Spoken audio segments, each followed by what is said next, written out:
അസേ സ്വന്തം മരണം കേട്ടറിഞ്ഞു വരുന്നവരെ കാണാനുള്ള ഒടുക്കത്തെ ക്യൂരിയോസിറ്റി കൊണ്ടിട്ടതല്ലേ ആ പരസ്യം. ഒരു മരണക്കണി ശരിക്കും അടാറ് പരിപാടിയായിപ്പോയി. ത്രില്ലടിച്ചിട്ട് ഞാനങ്ങി ജെയിൻ വീലി കയറിയ ഫീലായിരുന്നു. നമ്മൾ ഡെഡ് ബോഡിയായ ഏതൊക്കെ ബോഡീസ് കാണാൻ വരുമെന്നൊരു സെൻസസ് എടുത്താൽ പിടികിട്ടു. പക്ഷെ പിടികിട്ടാത്ത ചില എക്സ്ക്ലൂസീവ് കക്ഷികളുണ്ട്, പ്രതീക്ഷിക്കാത്ത ചില മനുഷ്യർ. വെണ്ണിമലയിൽ നിന്ന് കത്രീനാമ വന്നിരുന്നു. ഒട്ടും വയ്യ, സുന്ദരി കുട്ടിയാ, കൊച്ചു പെണ്ണ, 83 വയസ്സായി, കൊച്ചുമോനെയും കുട്ടിയാ വന്നേ. പിന്നെ ദാസ്, കണ്ണ് കാണാൻ വയ്യ, ഉള്ളിലാണേ കണ്ണ്. തീവണ്ടിയിലെ പാട്ടുകാരനാ, തീവണ്ടി ദാസ്.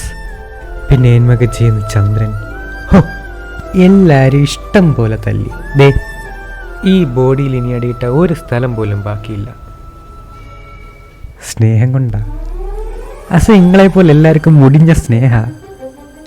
ഇനി പറ, ഇതുമെല്ലാം ചത്തു കഴിഞ്ഞാൽ എക്സ്പീരിയൻസ് ചെയ്യാൻ പറ്റുമോ?